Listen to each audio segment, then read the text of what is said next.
A lot of people probably think that you sort of like catapulted into fame, you know, and it was like out of nowhere, you know, you guys are just global superstars, and you are global superstars. But what intrigues me is the story behind it, and how I know that you have been working towards this your whole life. The whole band has. Yeah. And I would love to learn more about you guys. I've seen all the videos of you busking in the streets. Like, I love that. And even rewinding to the beginning, because I know you've been singing pretty much your whole life. Yeah. Right? Yeah. When did you realize that you could sing, or that this was going to be your thing? It was my mom and my like when I went to elementary school, my best friend mom, she was a singer in a choir, and she always told my mom, you have to get him to study like singing and music, because he has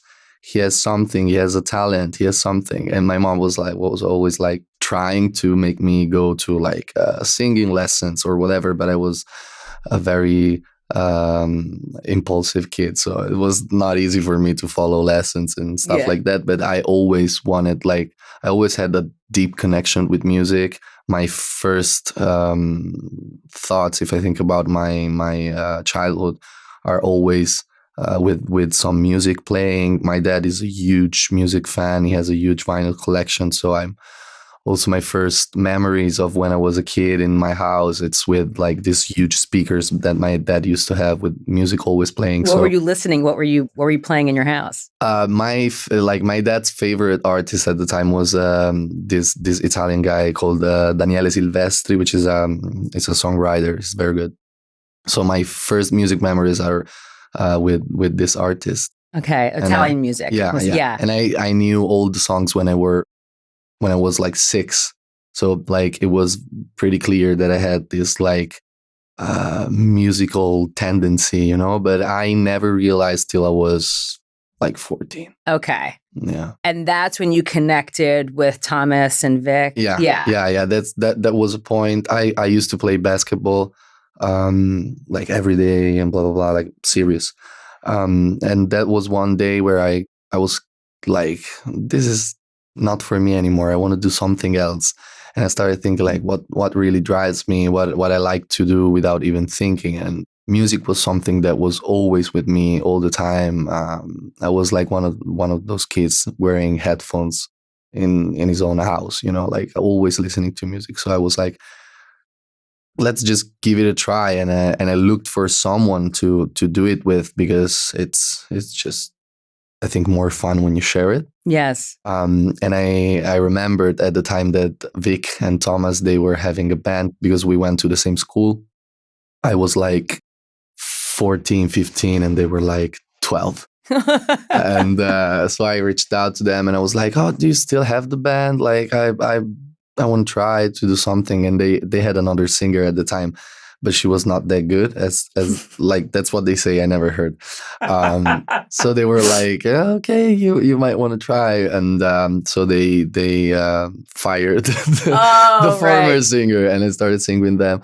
And then we started having like, we changed some formations and stuff like that. Then when we started having like chemistry, and first of all, we were starting being friends. Yeah. Because we were enjoying the time spent together.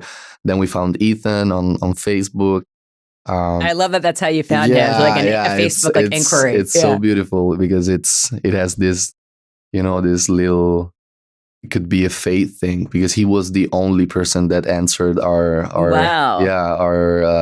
advertising on Facebook. So it was like, it was meant to be, you know. We kind of romanticize it, but yes, in the stars. Yeah, you know.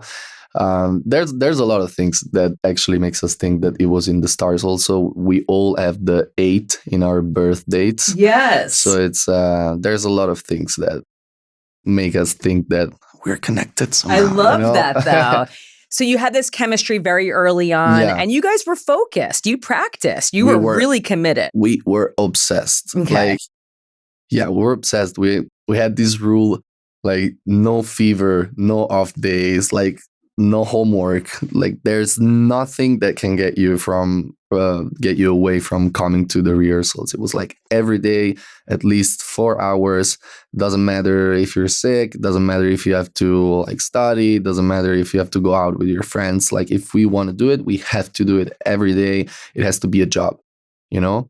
And so of course we were having so much fun because there were no responsibility, there were no like expectation from anybody. But at the same time, every time we were playing, like we started playing in restaurants and pubs and stuff like that.